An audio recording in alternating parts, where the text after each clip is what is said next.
अनुराग ठाकुर का शिमला दौरा, रोजगार मेले का करेंगे शुभारंभ। सुबह करीब 10 बजे शिमला पहुंचेंगे केंद्रीय मंत्री अनुराग ठाकुर। तो अनुराग ठाकुर का आज शिमला दौरा है। केंद्रीय मंत्री अनुराग ठाकुर का शिमला दौरा, रोजगार मेले का करेंगे शुभारंभ। सुबह करीब 10 बजे शिमला पहुंचेंगे केंद्रीय मंत्री अनुराग ठाकुर। केंद्रीय मंत्री अनुराग ठाकुर शिमला दौरे पर रोजगार मेले का शुभारंभ करेंगे। सुबह करीब 10 बजे शिमला पहुंचने का कार्यक्रम है उनका।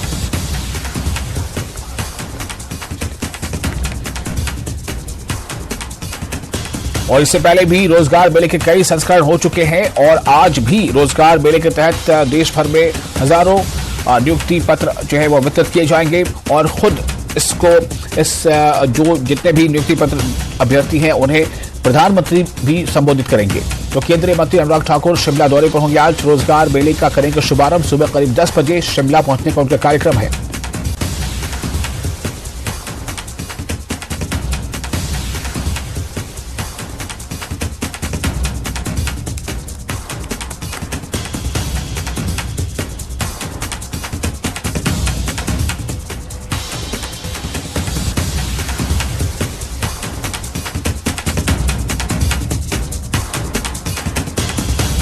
तो आज शिमला पहुंचेंगे केंद्रीय मंत्री अनुराग ठाकुर और शिमला में आज वो रोजगार मेले का शुभारंभ करेंगे।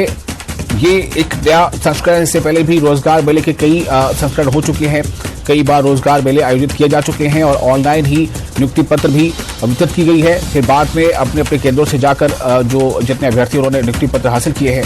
तो आज उसी की एक और कड़ी है। केंद्रीय मंत्री अनुराग ठाकुर शिमला दौरे पर रहेंगे, जहां वो रोजगार मेले का शुभारंभ करेंगे। सुबह करीब 10 बजे शिमला उनका पहुंचने का कार्यक्रम है।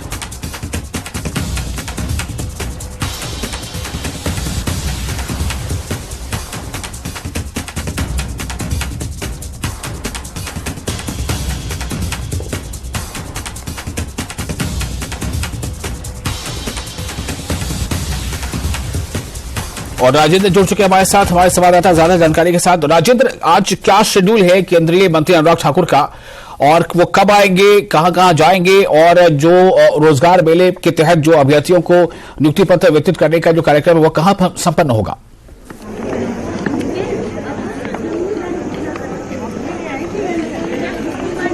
50,000 से अधिक युवाओं को चयनित किया गया है।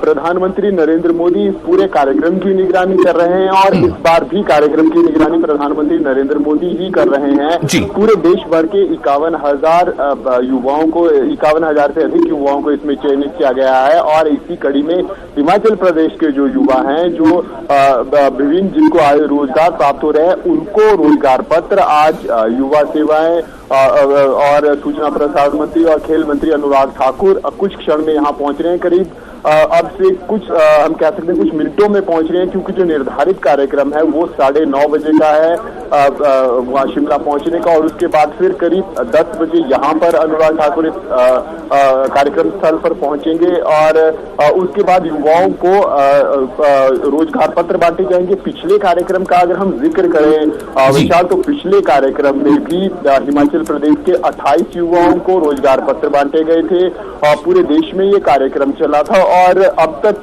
3 लाख के करीब युवाओं को इन रोजगार कार्यक्रमों के माध्यम से पूरे देश में ये रोजगार पत्र बांटे गए हैं। कोशिश अब यही है कि सरकारी सेक्टर के साथ साथ प्राइवेट सेक्टर्स में भी युवाओं का युवाओं का रुझान बढ़े, रोजगार मिले, क्योंकि अब देश में तरजीह दी जा रही है। हिमाचल प्रदेश जैसे छोटे राज्यों में भी पिछली बार केंद्रीय मंत्री आए थे और इस बार दोबारा केंद्रीय मंत्री इस कार्यक्रम में पहुंच रहे हैं। तो ऐसे में अब जो ये कदम उठाया जा रहा है केंद्र सरकार की तरफ से, इससे प्रदेश के युवाओं को भी रोजगार मिल रहा है। चाहे अब पिछली बार जो कार्यक्रम संपन्न हुआ था उसमें डाक विभाग से काफी युवा अलग अलग हम कह सकते हैं जो केंद्रीय मंत्रालय हैं उनसे संबंधित जो विभाग हैं वहां पर युवाओं को ये रोजगार मिले हैं, उनके प्रमाण पत्र दिए जा रहे हैं। राजेंद्र, आज जिन युवाओं को रोजगार पत्र यानी नियुक्ति पत्र बांटे जाएंगे, क्या उनकी संख्या का अंदाजा हो पाया है? जहां पर आज केंद्रीय मंत्री अनुराग ठाकुर जब नियुक्ति पत्र बांटेंगे शिमला में, तो वहां पर कितने युवा होंगे जिन्हें नियुक्ति पत्र बांटे जाएंगे? इनकी संख्या क्या होगी? और दूसरा ये कि इसमें क्या जो पुरुष और महिला दोनों होंगी, ये हमें जरा बताएं। बिल्कुल, अब इस बार भी ये उम्मीद लगाई जा रही है कि पिछली बार की तरह इतने ही युवाओं को इस बार भी रोजगार पत्र बांटे जाएंगे और उनकी तैयारी अंदर चल रही है। अंदर सभागार है जहां पर ये कार्यक्रम आयोजित किया जा रहा है और अब धीरे धीरे अब जैसे समय नजदीक आता जा रहा है वैसे ही अब जो तैयारियां हैं यहाँ पर वो भी अब धीरे धीरे संपन्न करती जा रही है। बाहर का एक दृश्य मैं आपको यहाँ पर दिखाना चाहूंगा, किस प्रकार से कटलक्स लगाए गए हैं अलग अलग। कितने युवाओं को दे रहे हैं रोजगार पत्र भाई साहब? कितने युवाओं को दे रहे हैं आज कितने युवाओं को दे रहे हैं रोजगार पत्र? कितने युवाओं को बांट रहे हैं? हाँ भाई, 110 युवाओं। हिमाचल प्रदेश में विशाल 110 युवाओं को रोजगार पत्र आज अनुराग ठाकुर बांटेंगे। पिछली बार 28 के करीब युवाओं को रोजगार पत्र बांटे गए थे और अब ये सिलसिला अब चूंकि शुरू हो चुका है और जिस प्रकार से वायदा अब इन चुनावों में किया गया था, लोकसभा चुनावों में देश भर के युवाओं को रोजगार देने को लेकर विपक्ष की तरफ से अब एक बड़ा मुद्दा इसको बनाया गया था और इसी बीच से ये फिर रोजगार मेलों का कार्यक्रम शुरू प्रधानमंत्री की तरफ से किया गया और इम्पोर्टेंस इस कार्यक्रम की इसी बात से समझी जाती है कि प्रधानमंत्री खुद इस पूरे कार्यक्रम की निगरानी कर रहे हैं और मंत्रियों को अलग अलग राज्यों में भेजा जा रहा है कार्यक्रमों के आयोजन के लिए और उसी कड़ी में थोड़ी देर में अनुराग ठाकुर पहुंच रहे हैं। पहले जो कार्यक्रम था वो स्टेट गेस्ट हाउस पीटरहॉफ में वहां 9:30 बजे पहुंचने का था, लेकिन फिर कार्यक्रम में हल्की सी तब्दीली की गई और अब सीधे अनुराग ठाकुर अब यहाँ पर पहुंच रहे हैं, गेटी थिएटर में पहुंच रहे हैं। यहाँ पर युवाओं को संबोधित भी करेंगे जिनको रोजगार दिया जाना है और इसके अलावा रोजगार पत्र भी बांटेंगे। और विशाल, इस पूरे कार्यक्रम को इस दृष्टि से भी देखा जा सकता है कि अब लोकसभा चुनाव नजदीक है और लोकसभा चुनावों की दृष्टि से भी अब सक्रियता है वो केंद्रीय मंत्रियों की और सांसदों की वो लगातार बढ़ती जा रही है। पिछले कल भी हमने देखा जो प्रोटेस्ट भाजपा की तरफ से आयोजित किया गया था उसमें भी जो सांसद उनको फ्रंट में रखा गया था, लीड में रखा गया था। तो दोहरे हम राजनीतिक लाभ भी एक तरफ जहां इन कार्यक्रमों का भाजपा को मिलने की उम्मीद है, वहीं दूसरी तरफ रोजगार का जो वायदा किया था उसका भी इस कार्यक्रम के माध्यम से पूरी होने की उम्मीद जताई जा रही है। और अब आज क्योंकि इस कार्यक्रम में संख्या बढ़ी है जो रोजगार पत्र बांटे जा रहे हैं और अब उम्मीद की जा रही है जो अगली बार कार्यक्रम आयोजित होगा उसमें ये संख्या और अधिक होगी और विभिन्न युवाओं को यहाँ पर जिनको रोजगार दिए जाने हैं वो अंदर हॉल में सभी तमाम लोग पहुंच चुके हैं और कुछ ही देर में विशाल अनुराग ठाकुर यहाँ पर पहुंचने वाले हैं। हम कह सकते हैं जो सूचना आ रही है उसके अनुसार जो शिमला में अनुराग ठाकुर एंटर कर गए हैं और अब भाजपा के कार्यकर्ताओं की तरफ से उनका स्वागत किया जाएगा। उसके बाद फिर उनके साथ एक हल्की सी वॉक है करीब आधा किलोमीटर की, उसके बाद अनुराग ठाकुर विशाल यहाँ पहुंचेंगे। जी, तो आपने जैसा बताया कि हिमाचल की राजधानी शिमला में जो है आज 110 नियुक्ति पत्र बांटे जाएंगे और तो क्या ये तमाम लोग वहां पहुंच चुके हैं? तमाम के तमाम 110 लोग पहुंच चुके हैं राजेंद्र? सभागार में तमाम लोग मौजूद हैं, लेकिन क्योंकि रिहर्सल इनकी चली हुई और तमाम जो फॉर्मेलिटीज हैं वो पूरी की जा रही हैं यहाँ से अभी उनसे हम बात नहीं करवा पाएंगे, लेकिन जैसे ही रोजगार पत्र उनको बंटेंगे उसके बाद जरूर उनका एक्सपीरियंस भी पूछेंगे, किस प्रकार से रोजगार मिला और कहाँ उनकी नियुक्ति हुई है, तमाम वो बातें भी उनसे साझा करेंगे। लेकिन अभी क्योंकि कार्यक्रम की पूरी भागदौड़ में और पूरी जो फॉर्मेलिटीज होती है उनको इन युवाओं के माध्यम से पूरा किया जा रहा है विशाल, तो उसके ठीक बाद फिर इस युवाओं से भी हम कार्यक्रम के बाद बात करेंगे और उनके एक्सपीरियंसेस भी जानने की कोशिश करेंगे। लेकिन अभी जो सूचना आ रही है वो यही है कि भाजपा कार्यकर्ता कुछ दूरी पर सिटी चौक हम कहते हैं वहां पर वो उनका स्वागत करेंगे और उसके बाद फिर भाजपा कार्यकर्ताओं के साथ अनुराग ठाकुर यहाँ कार्यक्रम में पहुंचेंगे, यहाँ संबोधन होगा और उसके बाद फिर दोबारा से अनुराग ठाकुर का चंडीगढ़ वापस जाने का विशाल कार्यक्रम है। चलिए, बहुत शुक्रिया आपका राजेंद्र तमाम जानकारी के लिए। तो तैयारियां पूरी है और कुछ देर में वहां अनुराग ठाकुर केंद्रीय मंत्री सूचना प्रसारण एवं खेल मंत्री वहां पहुंचने वाले हैं और साथ ही साथ आज प्रधानमंत्री भी करीब 10:30 बजे वीडियो कॉन्फ्रेंसिंग से ऐसे तमाम अभ्यर्थियों को आज वो संबोधित भी करेंगे।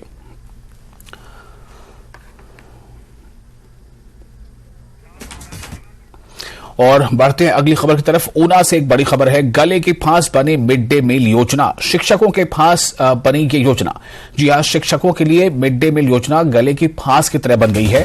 दरअसल मामला यह है कि 4 से 5 माह हो गए हैं और इन योजना का बजट नहीं मिला है। 4-5 महीनों से मिड डे मील योजना के तहत जो बजट आना था वो बजट नहीं आया है। 4 से 5 महीने से बजट नहीं आया है। अध्यापक जो हैं स्कूलों के वो उधार लेकर जो है वो खरीदारी कर रहे हैं। मिड डे मील योजना के तहत जो खरीदारी करनी होती है मील बनाने के लिए, भोजन बनाने के लिए, तो अब अध्यापकों के ऊपर ये मामला चला गया है। अध्यापक अब किसी भी तरह से वो मैनेज कर रहे हैं, चाहे वो उधार ले रहे हैं, किसी से कर्ज ले रहे हैं, तो उधार लेकर वो जो है वो इस योजना के तहत इस योजना को आगे बढ़ाने की कोशिश जारी रखे हुए हैं। तो ऊना से ये बड़ी खबर आपको हम दे रहे हैं। गले की फांस बन चुकी है मिड डे मील योजना, शिक्षकों की फांस बनती जा रही है योजना, क्योंकि 4-5 महीनों से नहीं मिल पाया है मिड डे मील योजना के तहत जो बजट, सरकारी बजट जो आता है वो नहीं मिल पाया। और नतीजा ये है कि अध्यापक जो है उधार लेकर खरीदारी करने पर मजबूर हैं। ऊना में शिक्षकों के गले की फांस बनती जा रही है मिड डे मील योजना। 4-5 महीने से मिड डे मील का बजट ही नहीं आया है। अध्यापक मजबूर हैं, वो करें तो क्या करें। अब उन्हें मजबूरन उधार भी लेना पड़ रहा है। उधार ले या फिर अपनी जेब से कर रहे हैं सामान की खरीदारी।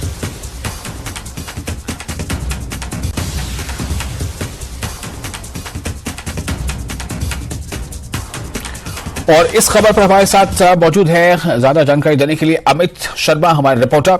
अमित, ये कब से ये मामला प्रकाश में आया और तकरीबन कितने दिन या महीने हो गए कि बजट नहीं आया है? किस तरह से मैनेज हो रहा है? क्या तमाम स्कूलों में जहां मिड डे मील दिया जाता है उन तमाम स्कूलों में इसी तरह से मैनेज किया जा रहा है, उधार लेकर या किसी से कर्जा पैसा लेकर, या फिर के कुछ स्कूलों में मिड डे मील जो है फिलहाल बंद भी हो गया है? जी बिल्कुल विशाल, आपको बताना चाहूंगा कि ऊना जिला में मिड डे मील जो योजना है उसका बजट जो है वो नहीं आ रहा है। और मिड डे मील योजना जो है वो एक जो बच्चे हैं उनको स्कूल लेके आने के लिए एक सरकार की अहम योजना है। इसके तहत बच्चों को जो है वो स्कूल में दोपहर का भोजन जो है वो करवाया जा रहा है। और पिछले तकरीबन 4 से 5 महीने से जो है इसका बजट जो है वो नहीं आ रहा है। इसके कारण इसका जो बोझ है वो कहीं ना कहीं अध्यापकों की जेब पर पड़ रहा है। जहाँ तो अध्यापक अपनी जेब से खरीदारी करके बच्चों को दोपहर का भोजन करवा रहे हैं, जहाँ फिर बाहर दुकानों से उधारी लेकर जो है वो इस योजना को चलाया जा रहा है। अभी तक इस योजना के कहीं भी किसी स्कूल में बंद होने की सूचना तो नहीं आई है, लेकिन इतना जरूर है कि जो अध्यापक है वो इधर उधर से जुगाड़ कर जा उधारी कर जा अपनी जेब से जो है वो इस योजना को लगातार चला रहे हैं। और वही बात करें डिप्टी डायरेक्टर से इस संबंध में जो है वो अभी चर्चा नहीं हो पाई है कि पूरा इस तरह का मामला आखिरकार है क्या, कहाँ ये बजट रुका हुआ है, क्योंकि ये केंद्र सरकार की योजना है। क्या केंद्र सरकार की तरफ से बजट प्रदेश को मिल चुका है और प्रदेश आगे जारी नहीं कराया है, जब पीछे केंद्र सरकार से ही ये बजट जो है वो अभी तक नहीं पहुंचा है। लेकिन अगर बात की जाए तो कहीं ना कहीं एक बड़ी खामी है कि इतनी बड़ी योजना, जो बड़े स्तर पर ये पूरी योजना जो है वो चल रही है और उसका बजट नहीं आ रहा है, जिसके कारण जो है ये योजना अध्यापकों के गले की फांस जो है वो कहीं ना कहीं बनती जा रही है। विशाल, चलिए बहुत शुक्रिया आपका अभी तमाम जानकारी के लिए। तो ऊना जिले से यह खबर है जहां मिड डे मील योजना जो है अध्यापकों के लिए एक बड़ा मुश्किल मसला बन गया है, क्योंकि 4-5 महीनों से मिड डे मील योजना के तहत जो बजट आता है वो बजट आ नहीं पा रहा है। नतीजा यह है कि इस मील योजना को जारी रखने के लिए जो छात्र स्कूल में आते हैं उन्हें ये भोजन मिलता रहे, उसके लिए अध्यापकों को मैनेज करना पड़ रहा है, या खुद की जेब से या फिर उधार पैसा करके किसी तरह से वो सामान की खरीदारी कर रहे हैं। अगली खबर, बंडी से पंडोह के बीच बरसात के दौरान प्रशासन के लिए सिरदर्द बने 4 लेन निर्माण को अब टनलों के माध्यम से बनाने की योजना बनाई जा रही है। NHAI ने इस दिशा में काम शुरू कर दिया है और कंसल्टिंग एजेंसी को इसकी संभावनाएं तलाशने के साथ ही DPR बनाने के लिए भी कह दिया गया है। NHAI यानी national highway authority of India के प्रोजेक्ट डायरेक्टर वरुण चारी ने इसकी पुष्टि की है। यहां पर 4 लेन निर्माण का कार्य कर रही कंपनी KMC को भी रोड कटिंग का कोई नया काम शुरू करने को कहा गया था। 4 मील से लेकर 7 मील तक बहुत बड़े हिस्से में अभी कटिंग का काम किया जाने को है। इसके स्थान पर अब 2 किलोमीटर लंबी टनल की प्रपोजल बनाई जा रही है। बता दें कि बरसात के दिनों में 4 मील से लेकर 7 मील तक का पैच ही प्रशासन के लिए सिरदर्द बना रहा। 6 मील के पास सबसे ज्यादा भूस्खलन की वजह से हाईवे बंद रहा और इसे बहाल करना प्रशासन के लिए कई बार चुनौतियों से कम न रहा। इसलिए NHAI अब इसके स्थान पर टनल निर्माण की तरफ आगे बढ़ रही है।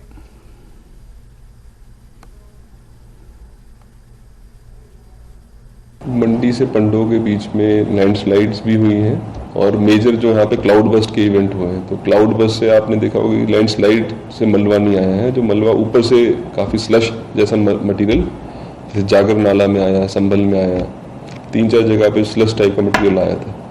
तो वो तो खैर बियॉन्ड हमारे कंट्रोल था, लेकिन जहाँ पे हमने कटिंग नहीं करी थी वहाँ पे अभी टनल्स बनाने के लिए हम लोग DPR कंसल्टेंट को रिक्वेस्ट किया है कि आप यहाँ पे भी स्टडी करिए कि यहाँ फिजिबिलिटी क्या है, क्या टनल बन सकती है या फिर यहाँ पे कोई ऑल्टरनेटिव है कि नहीं। तो उसको हम एक्सप्लोर कर रहे हैं।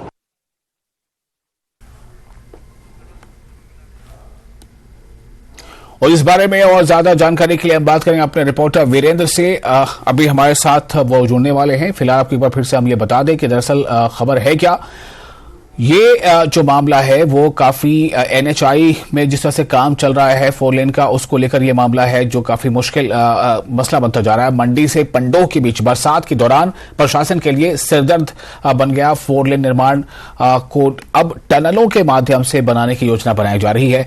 NHI ने, national highway authority of India ने इस दिशा में काम शुरू कर दिया है और कंसल्टिंग एजेंसी को इसकी संभावनाएं तलाशने के साथ ही DPR बनाने के लिए भी कह दिया गया है। NHAI के प्रोजेक्ट डायरेक्टर वरुण चारी ने इसकी पुष्टि की है। यहां पर 4 लेन निर्माण का कार्य कर रही KMC कंपनी को भी रोड कटिंग का कोई भी नया काम शुरू न करने को कहा गया है।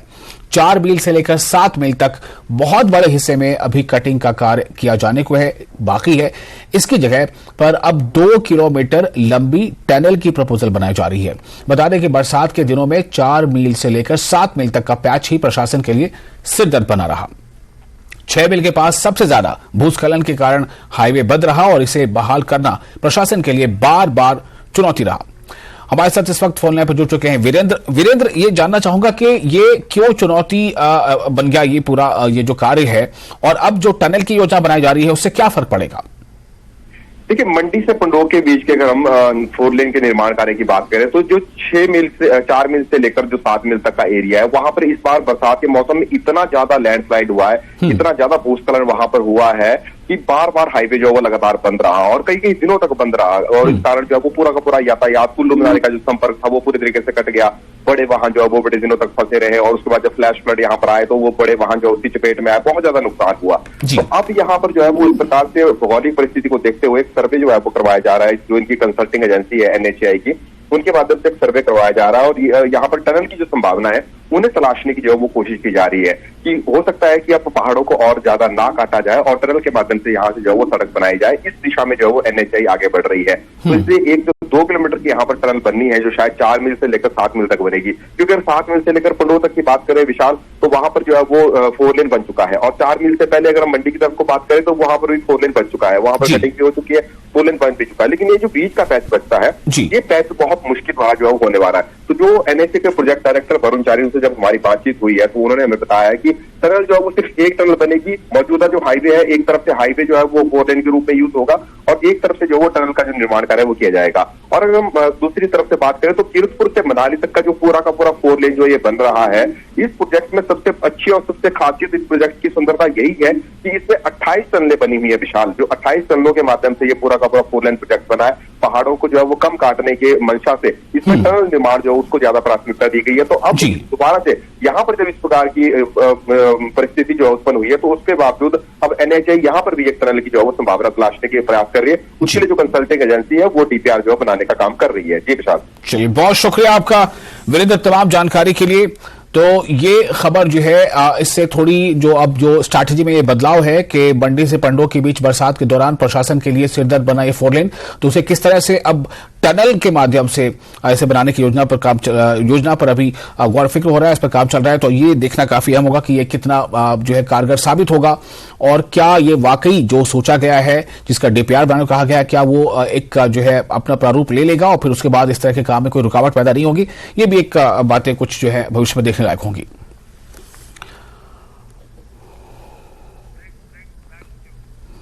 और फिलहाल एक छोटा सा ब्रेक लेते हैं, ब्रेक के बाद खबरों का सिलसिला जारी रहेगा।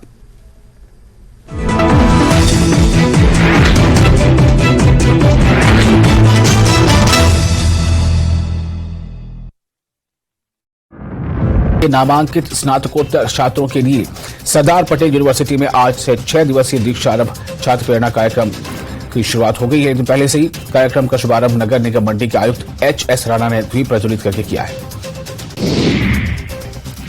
चंबा के राख धनाड़ा लिंक मार्ग पर सड़क हादसा, जिसमें 2 लोगों की मौके पर ही मौत हो गई। बता दें कि दोनों मृतक गांव थल्ली के रहने वाले हैं, जिनका शव पुलिस ने पोस्टमार्टम के बाद परिजनों को सौंप दिया है।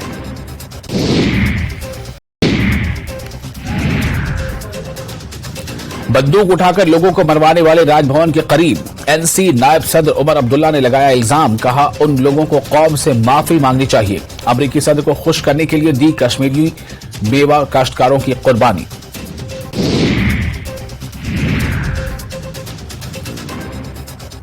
पीडीपी ऑर्गेनाइजेशन जनरल सेक्रेटरी का बयान। कहा, जम्मू कश्मीर में क़याम अमन के लिए अटल बिहारी वाजपेयी की तर्ज पर करना चाहिए बातचीत का आगाज। डॉक्टर फारूक अब्दुल्ला और उमर अब्दुल्ला है हिंद पाक मुलाकात के हक में।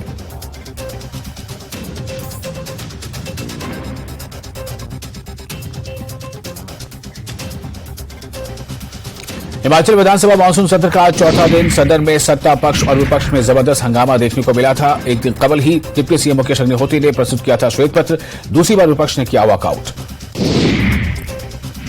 हिमाचल प्रदेश विधानसभा के मानसून सत्र के चौथे दिन विपक्ष ने दूसरी बार किया वॉकआउट। यूनिवर्सिटी संशोधन विधेयक पर चर्चा के दौरान विपक्ष ने वॉकआउट किया। नेता प्रतिपक्ष ने कहा, विश्वविद्यालयों की स्वायत्तता प्रदेश सरकार कर रही है खत्म। लोक निर्माण मंत्री विक्रमादित्य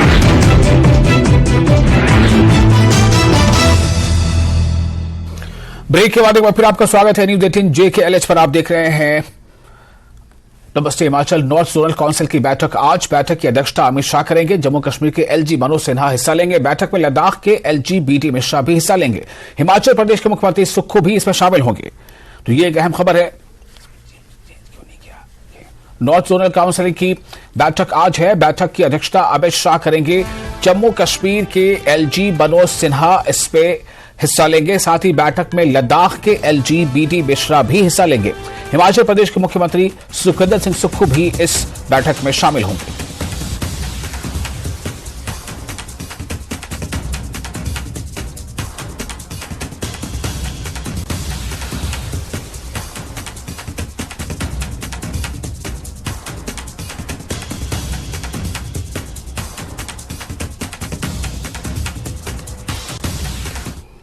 अगली खबर, इस वर्ष से लाहौल घाटी के बाशिंदों और कार्यरत कर्मचारियों को बालन लकड़ी खरीदने के लिए दोगुनी रकम खर्च करनी होगी। विगत के वर्षों में लाहौल घाटी के विभिन्न स्थानों में स्थापित वन विभाग के सेल डिपो के माध्यम से विक्रय होने वाले बालन लकड़ी पर अनुदान मिलता था, लेकिन इस साल से इस अनुदान को खत्म कर दिया गया है, जिसके चलते घाटी में रहने वाले लोगों के साथ साथ कर्मचारियों को सर्दियों के लिए बालन लकड़ी खरीदने के लिए दोगुनी रकम देकर जेब ढीली करनी पड़ेगी। वहीं मुख्यालय केलांग समेत घाटी के दूसरे हिस्से में स्थित सेल डिपो में निर्धारित कोटा अभी तक नहीं पहुंचाया गया, जबकि विगत के वर्षों में जुलाई से सप्लाई शुरू हो जाती थी और सितंबर के आखिरी हफ्ते से लोगों को बेचना शुरू कर दिया जाता था, लेकिन इस साल अभी तक निर्धारित कोटा नहीं पहुंचा। पत्र कर्मचारी महासंघ जिला लाहौल स्पीति का अध्यक्ष रामपाल जो सरकार से ये मांग करता है कि जो पिछले साल बालन लकड़ी की सप्लाई जो है जून जुलाई महीने से सितंबर तक पूरी की जाती थी, तो अब इस बार जो है लकड़ी की सप्लाई अभी तक किसी भी डिपो में नहीं पहुंचाई गई है। तो सरकार से ये मांग करते हैं कि सर्दी आने वाली है, बर्फ गिरने का कोई पता नहीं है कब गिर जाएगी, तो हम ये निवेदन करते हैं सरकार से कि वो हर एक अपने अपने जगह डिपुओं में लकड़ी पहुंचाया जाए, ताकि जो है लोगों को सुविधा मिल पाए। और जो सब्सिडी बालन लकड़ी की सब्सिडी जो खत्म की गई है, वो सरकार से फिर निवेदन करती है कि वो सब्सिडी को दोबारा से बहाल किया जाए। और लाहौल स्पीति के मुख्यालय केलांग के उपायुक्त कार्यालय सभागार में आयुष्मान भव का शुभारंभ हुआ। उपायुक्त राहुल कुमार ने बैठक की अध्यक्षता की। बैठक के संचालन करते हुए मुख्य चिकित्सा अधिकारी ने आयुष्मान भव के बारे में जानकारी देते हुए बताया कि इस कार्यक्रम का मुख्य उद्देश्य देश और प्रदेश के गांव-गांव तक बचे हुए पात्र परिवारों को आयुष्मान कार्ड वितरित करना है। साथ ही सामुदायिक स्वास्थ्य केंद्र और आयुष्मान सभा के प्रति जागरूक करना है। इस कार्यक्रम के तहत 2 अक्टूबर महात्मा गांधी के जन्मदिन तक विभिन्न कार्यक्रम आयोजित किए जा रहे हैं, जिनमें स्वच्छता अभियान, रक्तदान कैंप और अंगदान के प्रति लोगों को शामिल करना है। रहेगा हमारे लाहौल स्पीति जिले में, लाहौल और स्पीति दोनों में। और इसमें हमारे जो लोकल्स हैं, लाहौल के हो गए, काजा, स्पीति, हर दूर दराज इलाके में लोग को काफी इसमें फायदा होगा, क्योंकि जो प्रशासन है वो समझ लीजिए घर पे ही पहुंच रहा है लोगों की सुविधा के लिए। और इसी के साथ इस बुलेटिन में फिलहाल इतना ही, लेकिन न्यूज 18J के एलएच पर लगातार बड़ी और अहम खबरों का सिलसिला जारी रहेगा।